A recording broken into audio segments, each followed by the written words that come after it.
Olá, muito bem-vindo. Estamos começando mais um programa Entrevista Coletiva. De antemão, grato pela sua audiência.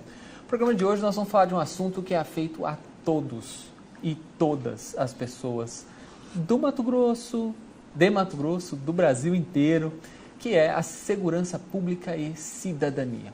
Nós vamos conversar aqui, tenho a honra de receber o Major da PM, Gabriel Leal, doutor Gabriel Leal. Muito bem-vindo. Olá, um prazer estar aqui, Cláudio, para contribuir com o debate. Grato. Nos acompanha também na entrevista o jornalista Francisco Espíndola. Bem-vindo, Francisco. Olá, Cláudio, obrigado. Realmente, como você citou aí, tema fundamental para a gente discutir nos dias de hoje, né? Sem dúvida nenhuma. A gente tem uma concepção, às vezes, errada, né? Fundada, eivada de preconceitos, né? E a gente precisa rever um pouquinho as nossas posições, abrir um pouquinho, desarmar-se para entender o processo. Para você que nos acompanha, também através da Rádio Assembleia 89.5 FM, sabe que a gente faz uma pequena introdução para facilitar a vida do nosso entrevistado, também dos nossos telespectadores e ouvintes. Eu passo a ler. O direito ao uso da violência é exclusivo do Estado. Talvez por isso, por um comportamento ultrapassado de algumas pessoas, ainda vem na polícia militar o resquício da ditadura. Alimentam o medo daqueles que arriscam as suas vidas para proteger os cidadãos. A carreira do policial militar recebeu recentemente um reforço científico que pode auxiliar na formação do profissional da segurança pública.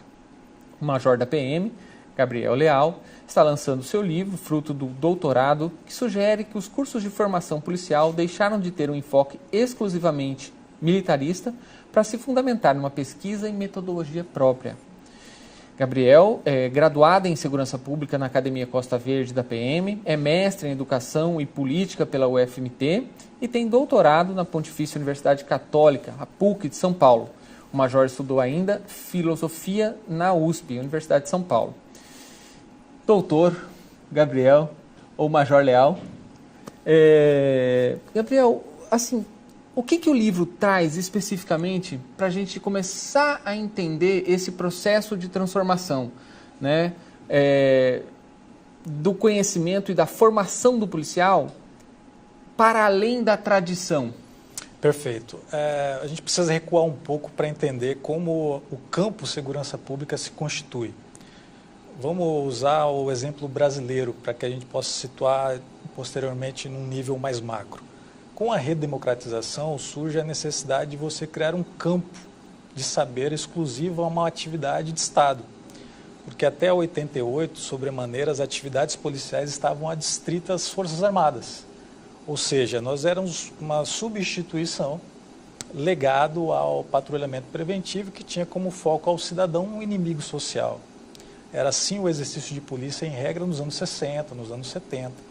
E com isso as polícias ganharam uma pecha de ditatorial, de violenta, mais ligadas à consecução de poderes estabelecidos e mantendo um status quo do que propriamente preservando a ordem pública e promovendo cidadania. De sorte que a partir de 88 há uma necessidade de repensar esse modelo. Mas ao invés de a gente ter uma criação de um campo novo estabelecido por meio de uma ciência propriamente policial, nós somos tutelados a ele e ainda somos, em grande medida, pelo pensamento criminológico. E aí nós temos pensadores, sociólogos, antropólogos, cientistas políticos que tratam mais a instituição policial do que propriamente os atores envolvidos, que são os policiais, delegados, investigadores e praças das polícias militares, sobremaneira. De modo que com um trabalho como o que eu pretendo lançar e ora faço, a gente quer restituir a discussão, o diálogo da segurança pública ao público que o fundamenta e que tem na sua atividade seu mote profissional. Ou seja, a profissionalização da segurança pública, ela passa em regra que seus atores fundamentais, no caso os policiais, agentes penitenciários e demais atores da ordem pública, possam falar sobre a sua atividade. Mas não apenas falar conforme um conteúdo na tradição, passado de mão em mão através do tempo, mas falar academicamente, falar cientificamente.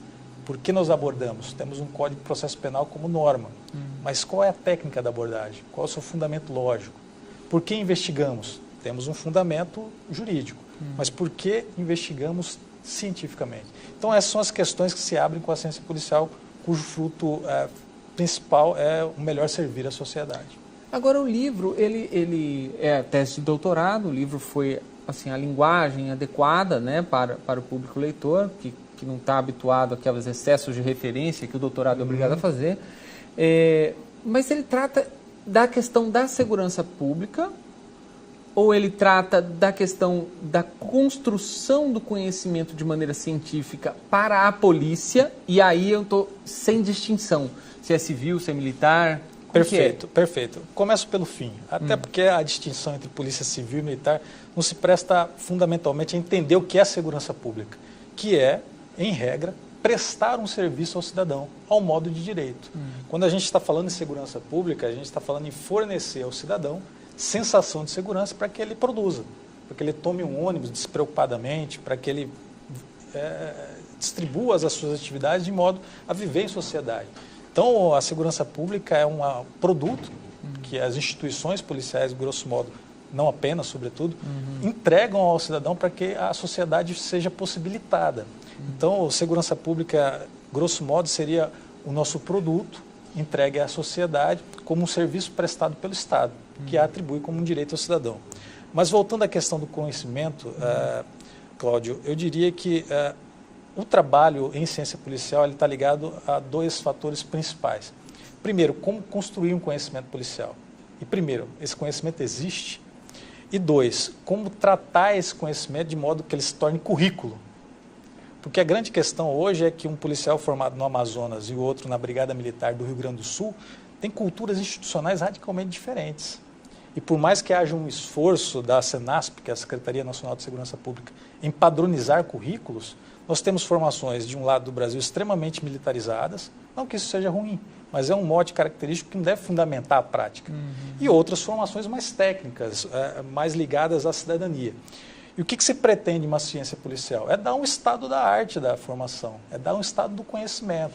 É seccionar, em última instância, o que seria alquimia e química, por exemplo, para ser bastante franco. Então, trata, sim, de construir um conhecimento policial, mas trata também de unificar um campo, de dar critério técnico para que um campo seja estabelecido. Quando a gente fala em ciências médicas, a gente está falando de um ato médico. Quando a gente fala de ciências policiais, a gente tem um ato de polícia. Não apenas fincado ao direito penal e processual, e não apenas também à criminologia, mas a ciência policial, como os atores pensam aquela atividade cientificamente. Major, qual foi a metodologia que o senhor utilizou na pesquisa que deu fundamento ao livro? E não sei nem se tem a ver com a metodologia que foi utilizada, mas o senhor tem uma percepção da realidade dessa formação policial em Mato Grosso hoje? Como é o cenário? Veja, nós temos pouco menos até de 25 anos, 30 anos de redemocratização. Então, as polícias, em regra, elas estão fazendo uma transição ainda. E como diz o chavão, a gente não dá cavalo de pau em transatlântico. As polícias são grandes, são de modo demasiadamente engessadas, porque contam com uma tradição quase que milenar fundada no militarismo. Perfeito. Mas, ao passo disso, nós temos já polícias construindo modelos institucionais extremamente avançados, cuja arquitetura institucional ela dialoga com a prática social. Eu vou te dar um exemplo que aconteceu na Europa, e aí eu já retomo a questão da metodologia que eu usei no trabalho. A Europa ela nasceu estilhaçada em diversos povoados que se constituíam em línguas absolutamente distintas nas suas matrizes culturais, né? Você não tinha uma unidade. A própria Alemanha era um grande diamante estilhaçado em povos praticamente distintos, né? Foi a partir do século XIX que começa a reunificação dos países na Europa. E aí, o que isso tem a ver com a polícia? Que a polícia ela demanda necessariamente da sociedade. E essas polícias nasceram com as caras dessas sociedades. Tanto é que hoje você tem na Europa uma grande diversidade de polícias, que foi levado aos Estados Unidos, de língua britânica, de matriz britânica, que também tem polícias departamentalizadas. Onde que eu quero chegar? Para você formar um policial hoje que vai trabalhar na área ambiental no Brasil, você poderia recrutá-lo por meio de uma seleção via concurso público e formá-lo para aquela atividade específica entre 3 a 4 meses. Um policial que trabalharia no policiamento ambiental, no patrulhamento ambiental, dentro do Código Florestal e etc. Porém, você tem uma formação que ela é dada na centralidade das instituições. Então, você tem que formar um soldado, antes de tudo. 2, depois você tem que, após a formatura desse soldado, remetê-lo a essa unidade fim, para que ele tenha uma capacitação especializada naquela tarefa. Isso demanda quase um ano e 2 meses, em algumas instituições. E o que isso reflete? Reflete que a unidade da instituição ainda está fundada naquele profissional universalista. Então, a metodologia de trabalho que eu utilizei foi fazer estudos de polícia comparada. Qual é o modelo ideal para a nossa sociedade? E aí eu estudei o modelo britânico, o modelo francês, né? Não parti para a ideia de modelos orientais, em que pese a gente tem no modelo oriental fundamento nosso policiamento comunitário, mas a grande temática é por que não repensar a arquitetura institucional?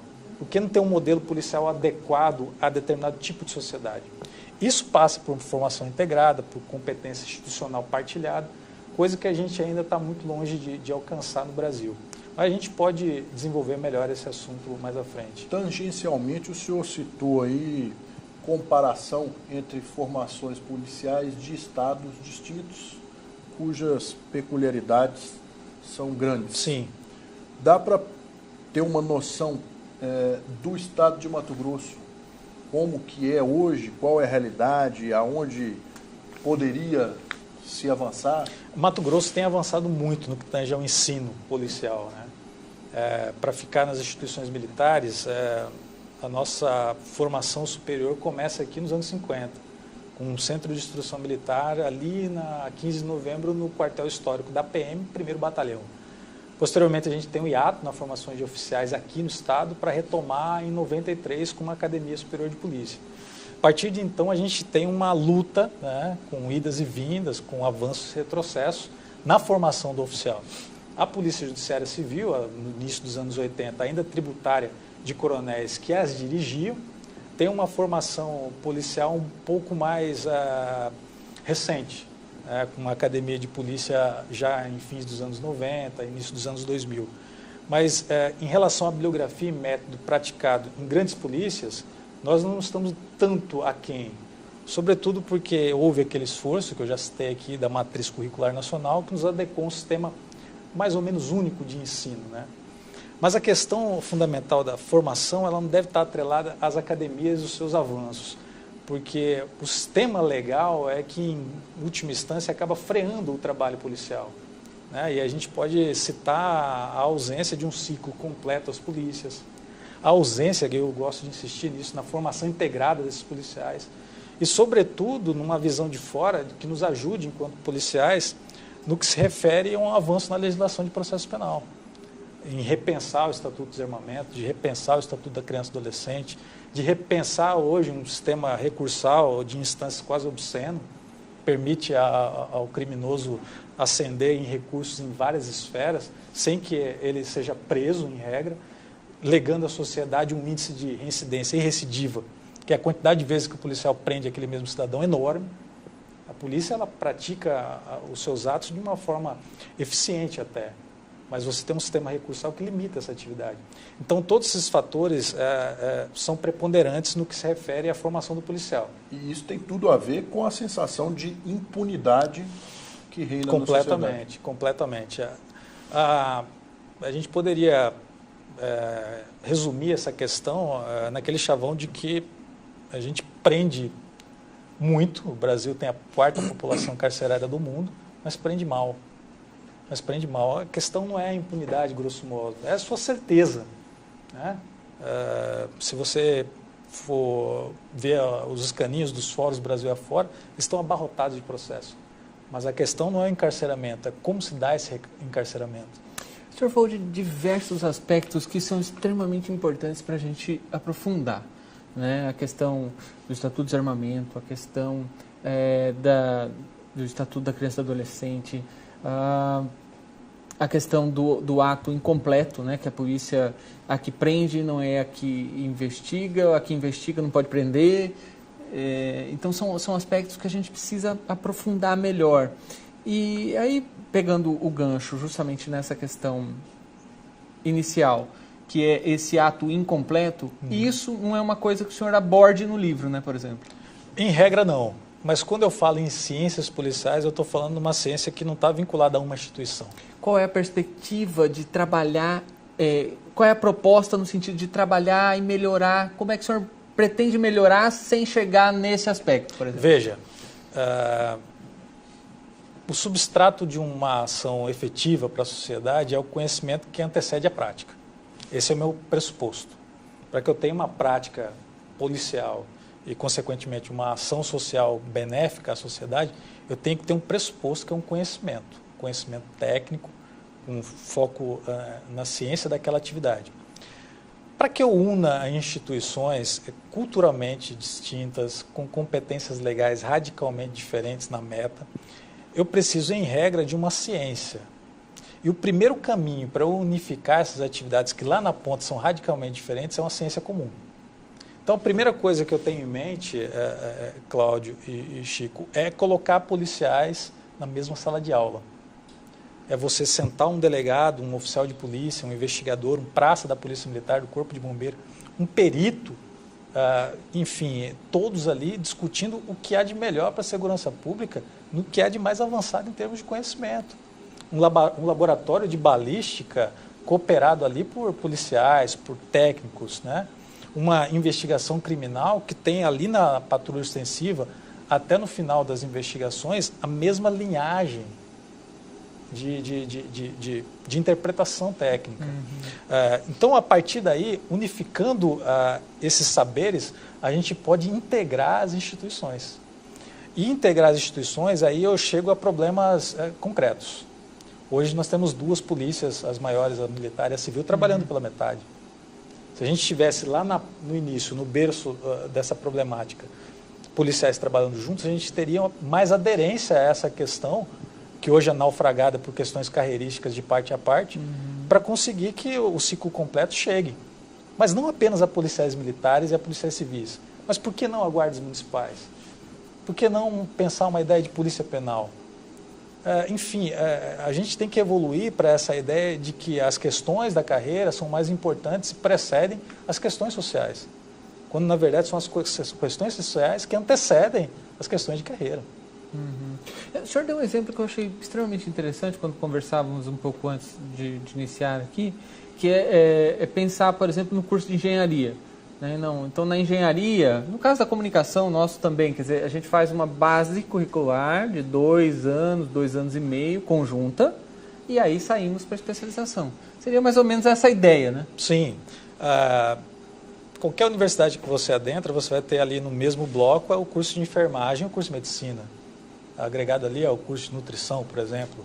Por quê? Porque você tem uma... biológicas também. Exato, porque você tem uma ciência da saúde, né, da qual você partilha docentes, pesquisadores para orientação de pós-graduação, laboratórios, currículos comuns. É a questão que eu quero insistir, é que hoje a gente tem nichos.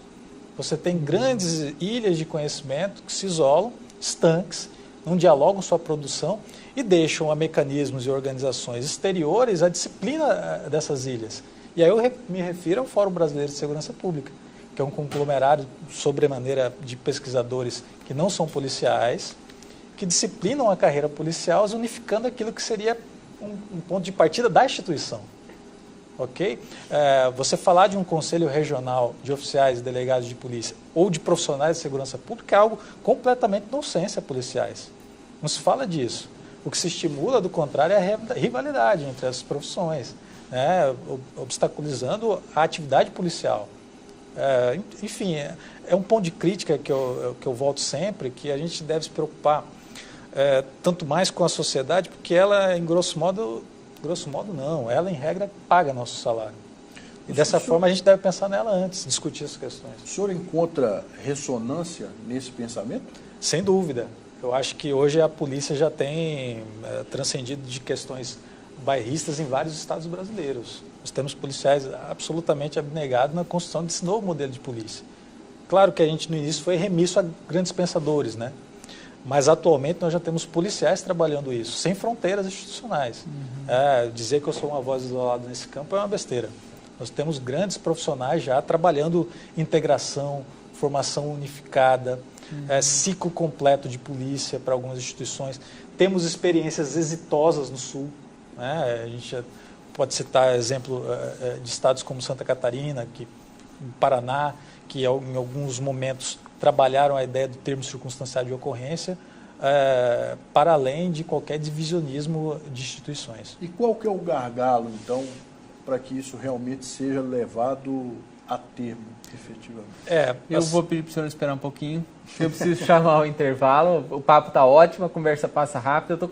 Estamos conversando com o Major Gabriel Leal, ele que é doutor e está lançando um livro propondo uma discussão mais ampla da questão da ciência policial, né? E aí o nosso aspecto aqui, nossa abordagem é justamente entre segurança pública e cidadania, como alcançar ambos, né? A gente vai para o intervalo, é rapidinho, vamos e voltamos, fiquem conosco.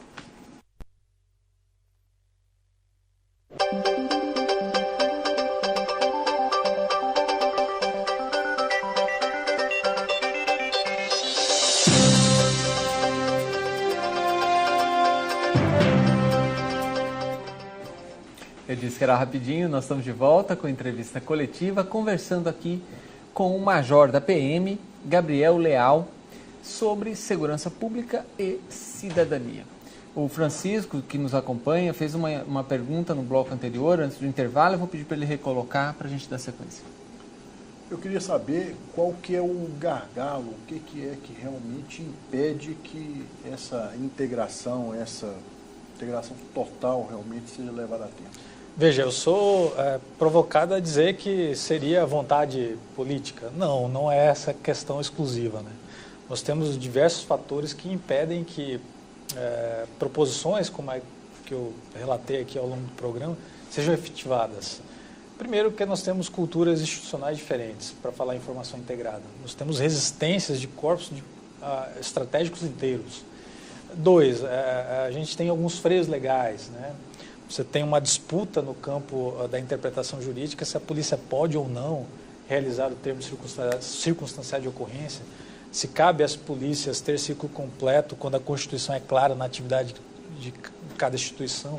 Enfim, a gente precisa evoluir na discussão dia a dia para que isso se transforme um dia unicamente numa vontade política, para que aí o cidadão lá na ponta cobre das autoridades responsáveis que essa mudança seja de fato levada a cabo.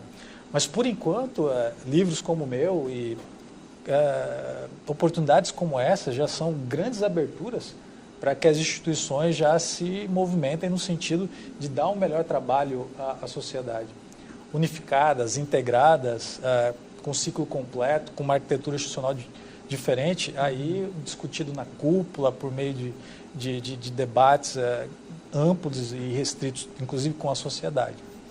Major, essa questão da desmilitarização da polícia, né? Como é que é?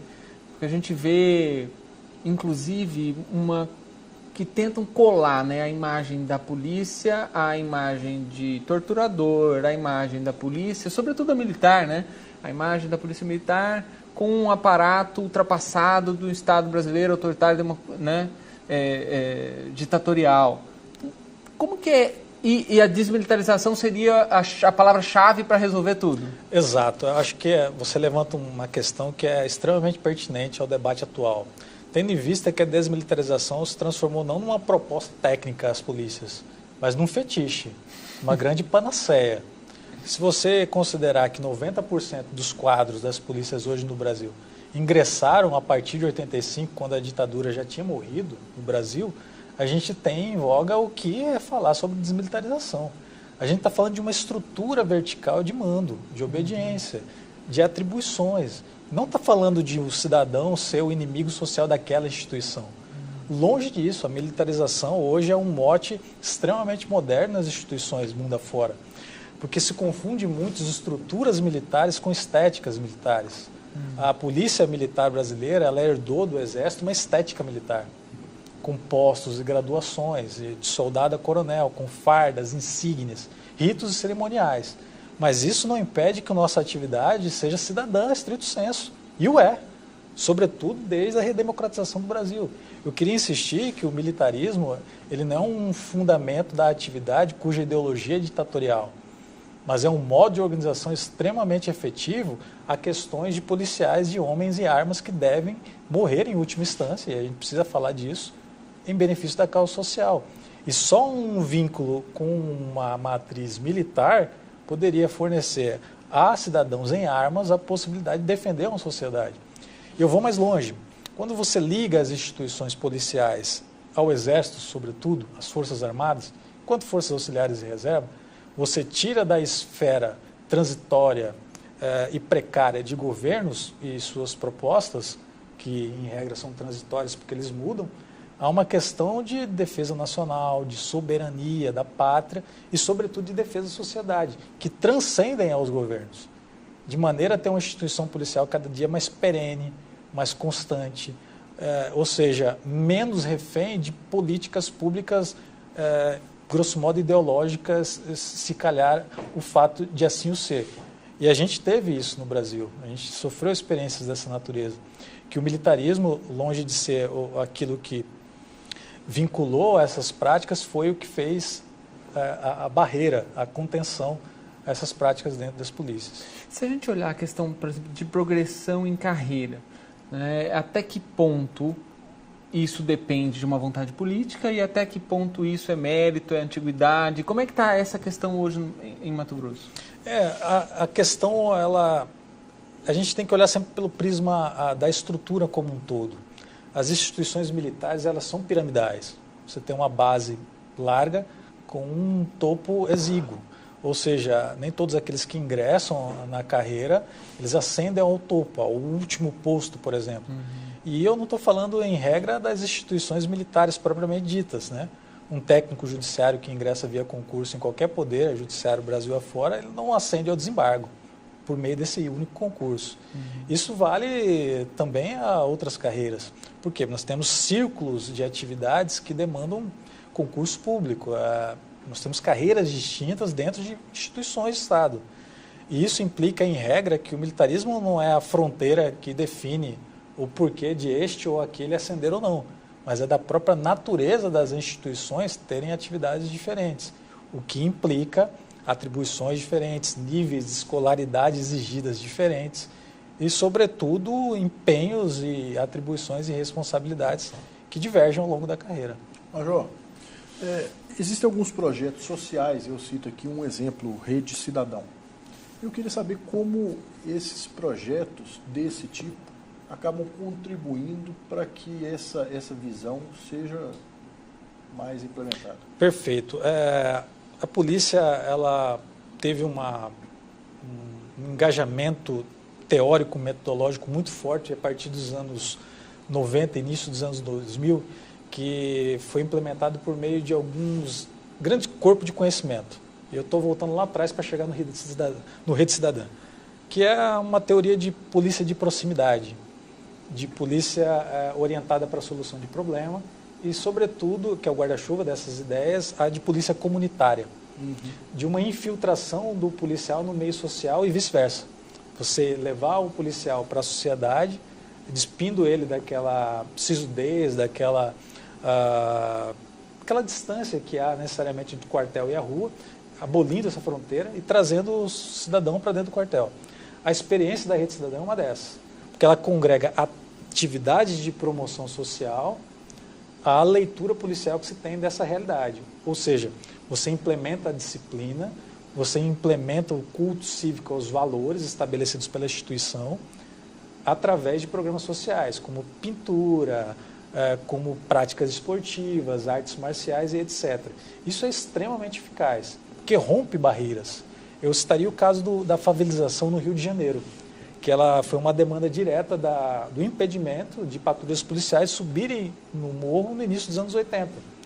Porque, longe da interpretação de que o policial levasse cidadania naquele momento, foi interpretado que o policial, naquele momento, no Rio de Janeiro, levava violência, levava autoridade demasiada truculência e, sobretudo, uma violência policial desmedida. de modo que houve uma compreensão naquele momento de que a polícia ela devia recuar de subir ao morro no Rio de Janeiro com frequência, com assiduidade, com interlocução. O que foi a demanda direta de grandes grupos organizados, né? Quando o cidadão ali na primeira infância, na adolescência, ele não tem um escopo para ser observado, e eu estou me referindo à autoridade do pai de família, ele tem na autoridade do traficante aquele modelo a ser imitado. E quando eu implemento projetos sociais, eu estou colocando o policial como um pedagogo dessa cidadania. Como um exemplo ali também. Como um pai, que essa sociedade, na época da pós-verdade e com a família em frangalhos, pode representar na vida daquele cidadão. Ali na primeira infância, o momento em que ele captura, que ele absorve os valores que ele vai levar ao longo da vida. Então são fantásticos esses programas. Dentro da academia, hoje, existe uma abordagem específica de conhecimento para a gente tratar do cidadão de bem e do bandido? Quer dizer, o senhor falou, a abordagem que o policial vai fazer, qual que é essa abordagem? Qual que é a estratégia? O senhor fala isso no livro? Não? Como que é? Quer dizer, existe uma formação humana para além da criminalística, por exemplo? Entendi. Eu acho extremamente pertinente essa questão, porque me dá a oportunidade de dizer que a atividade policial ela não deve ser vista como excepcional. Quando Weber diz que o monopólio da violência é um atributo do Estado e uma questão de polícia, essa noção ela é superada. Não do ponto de vista legal, metodológico, porque ela ainda vale, mas do ponto de vista técnico-propedêutico. E aí eu vou te dar um exemplo. Quando o policial ele ingressa numa sociedade, quando ele patrulha, o que ele está fazendo ali não é emprego de violência legalizada, mas é cidadania, promoção de direitos, possibilidade que você saia da sua casa e tenha a sua paz assegurada. Então, uma abordagem ela não deve ser um veículo que leve uma interrupção momentânea de direito, do direito de ir e vir. Mas deve ser, na esteira da promoção de direitos, um momento de que o policial troca ideias com o cidadão. Como está a sua vida cotidiana no que tange a sensação de segurança? Tem visto pessoas distintas nos seus bairros? Tem observado carros e movimentações suspeitas no seu bairro no período noturno? Como está sendo observado a segurança na perspectiva daquele cidadão? Como que aquilo tem sido observado? Não apenas dar um baculejo, como se dizia nos anos 80, mas promover direitos, perguntar, trocar ideia, ser humano, ser franco, ser responsável conjuntamente pela segurança pública daquele local. Então, quando eu falo em criminologia, é um estudo atento ao criminoso. Quando eu falo em processo penal, eu tenho um rito codificado para poder abordar. Mas quando eu falo em ciência policial, eu estou falando do porquê daquela abordagem. Porquê daquela intervenção naquela sociedade. O que é muito mais amplo e demanda muito mais estudo e pesquisa.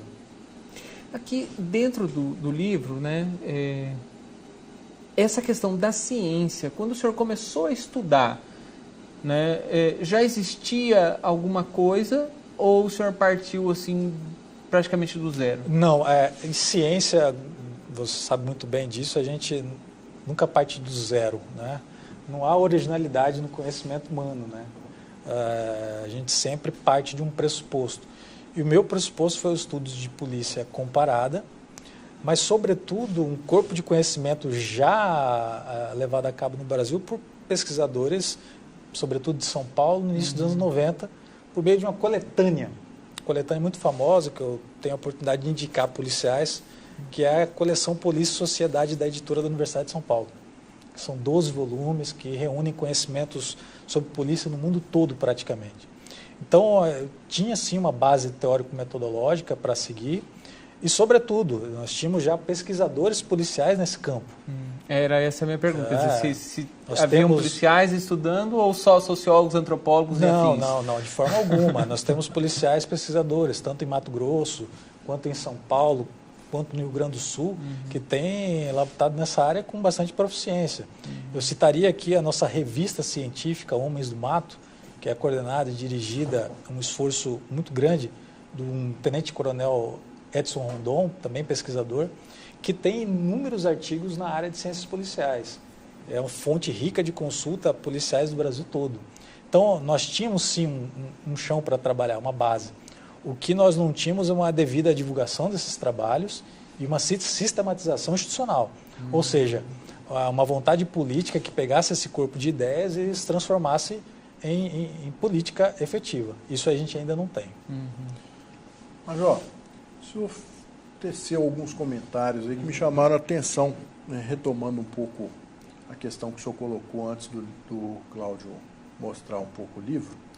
O senhor mostrou uma inversão de percepção e talvez de valores até, do que é e do que deveria ser, né, em termos da polícia não ter apenas ser detentora do direito do uso da força, mas uma parceira enquanto instrumento de construção da cidadania.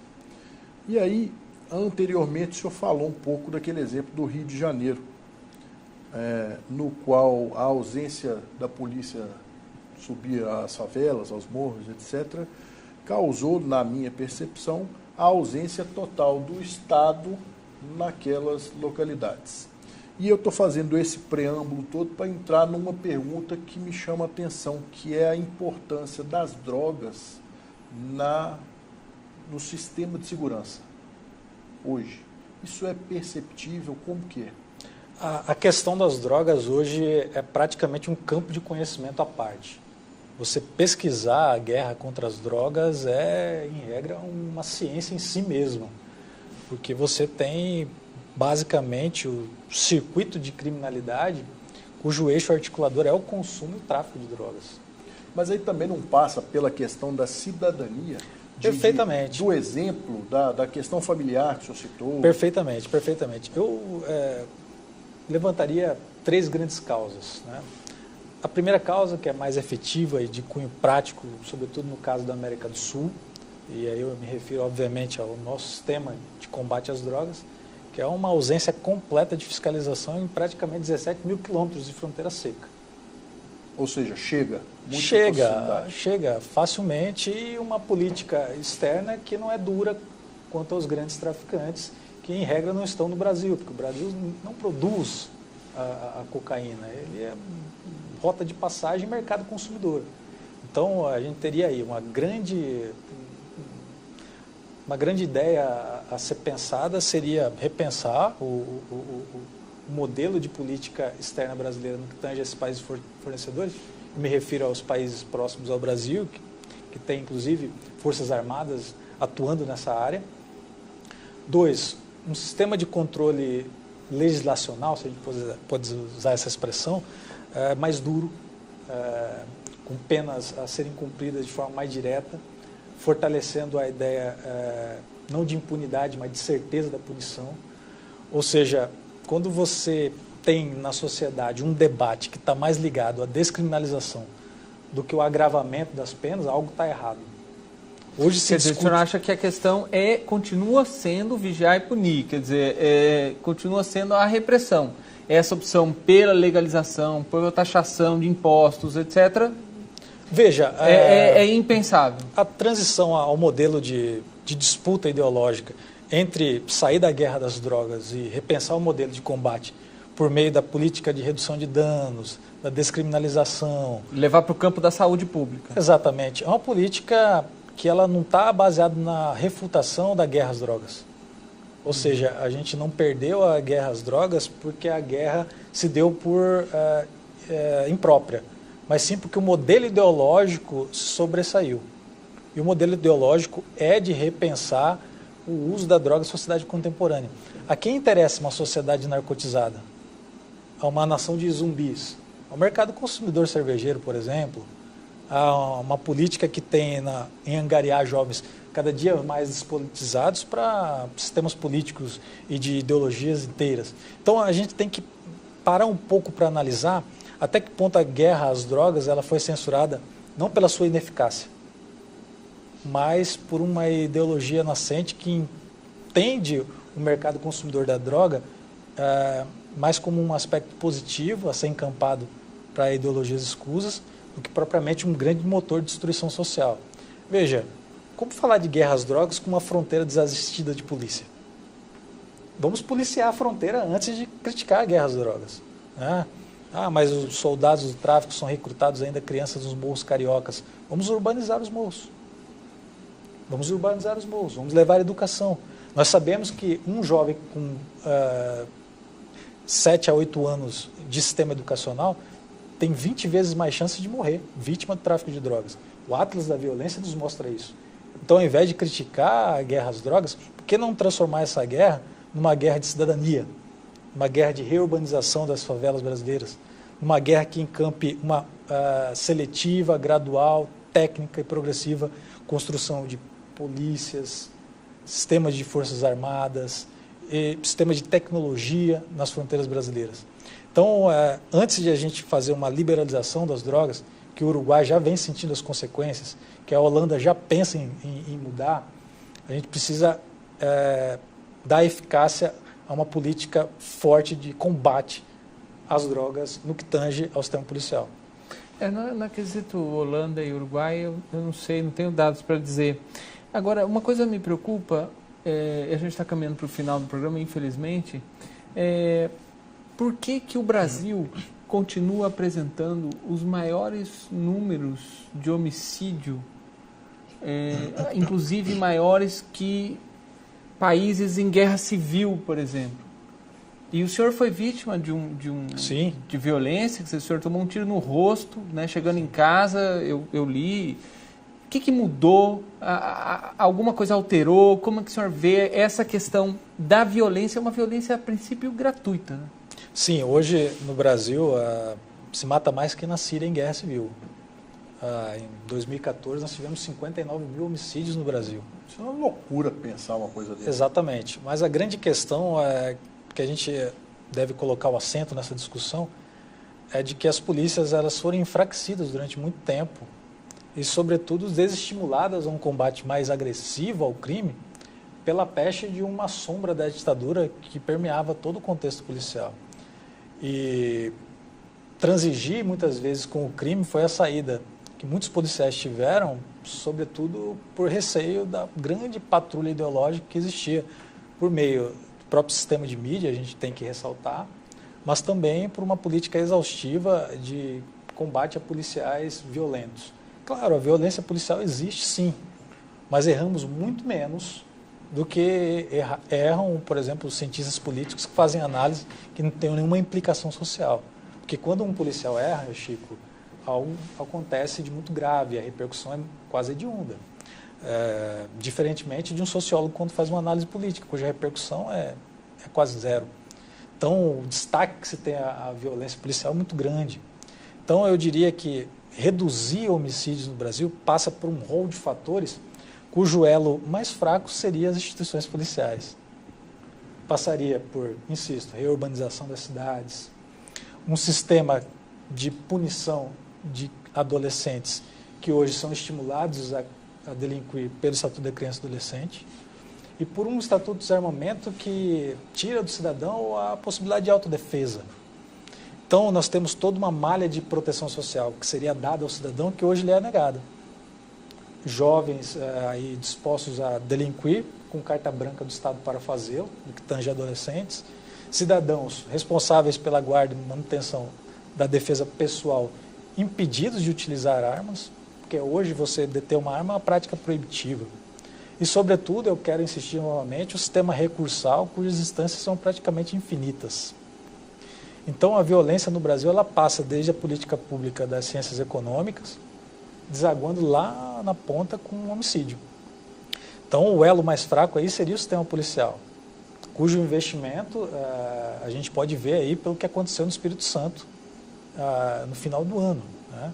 Você tem uma instituição militar impedida de fazer greve ali numa situação de UTI, uma situação completamente apodrecida em seus valores, culminando numa greve. Por culpa da instituição? Claro que não, óbvio que não. Ali nós temos muito mais vítimas de um sistema hostil à atividade policial do que propriamente alguém corrompendo um sistema ético. Então, as polícias elas dependem de uma rearticulação grande, de uma repactuação com a sociedade e fortalecendo nosso ensino, mas fortalecendo, antes de tudo, os vínculos sociais por meio de serviços públicos, equipamentos públicos de qualidade, que a gente pode ter uma redução desses homicídios. Cláudio, Sei que nós estamos chegando ao final aí, o tempo já está até esgotado, mas eu não posso deixar de fazer uma pergunta. Para mim é importante aqui pela minha curiosidade jornalística. Eu queria saber em relação ao uso da tecnologia pelas polícias, se isso está disseminado e se os policiais estão preparados para fazer esse uso da tecnologia, por exemplo, para a questão do georreferenciamento. Citando um exemplo, mas a pergunta é mais ampla. E aí eu aproveitaria também, obviamente, para deixar o espaço para o senhor fazer as considerações finais, colocar alguma coisa que porventura a gente não tenha falado, que seja importante dizer, né? Fique à vontade. Veja, a tecnologia, Chico, ela é o eixo motriz da atividade policial. A gente não pode pensar a segurança pública sem observar o critério fundamental que é tecnologia. Tecnologia para o patrulhamento, tecnologia nas investigações, o sistema digital de integração dos sistemas policiais passa por uma leitura da tecnologia como o polo principal da nossa atividade. E aí eu queria me referir a algumas circunstâncias. Por exemplo, o sistema de vídeo monitoramento das cidades. Você teve aí uma coqueluche das câmeras, né, dos grandes Big Brothers ali observando, via de regra, 24 horas as cidades no Brasil todo, com grandes centros integrados. Mas não houve a integração desse sistema com o policial lá da ponta. Aquela imagem que tem no centro integrado não chega ali no painel da viatura. E você falar hoje em dia de um palm top para um policial dentro de uma viatura, ali uma tela de LCD com dados reais, em tempos reais, com imagens online, isso chega a ser surreal. Algo que deveria ser o nosso pão de cada dia. Não existe. Não existe na maioria das polícias. Então, a tecnologia existe, está ao nosso serviço, mas ainda não está ao alcance das nossas mãos. Sim, não está implantado lá. Exatamente. Em regra, isso não é uma vontade do próprio policial ali na sua atividade, nem uma ausência de conhecimento no seu emprego. Mas isso demanda grandes investimentos, grandes somas e as vontades institucionais em campo estratégico decidem como fazê-lo. Agora, eu queria retomar a questão dos homicídios no Brasil, na violência imperativa que hoje a gente nos assombra. As polícias hoje elas passam por um momento de transição severa, né? Nós tivemos aí grandes ondas de desmilitarização e desidratação dos valores das instituições, culminando em regra desses fenômenos como as greves, né? As instituições que por obrigação e por dever constitucional não devem fazê-la.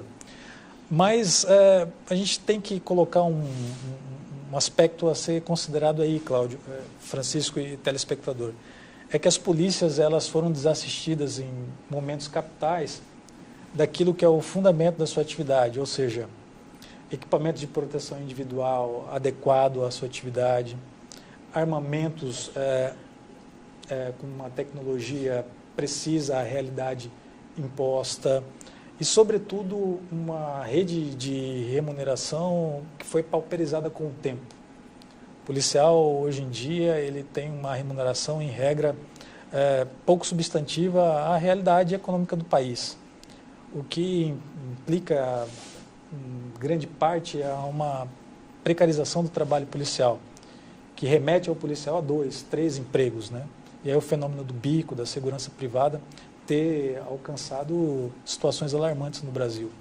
Então, todo esse movimento que reputa as polícias numa situação de urgência no debate está antecedido por um longo processo de esvaziamento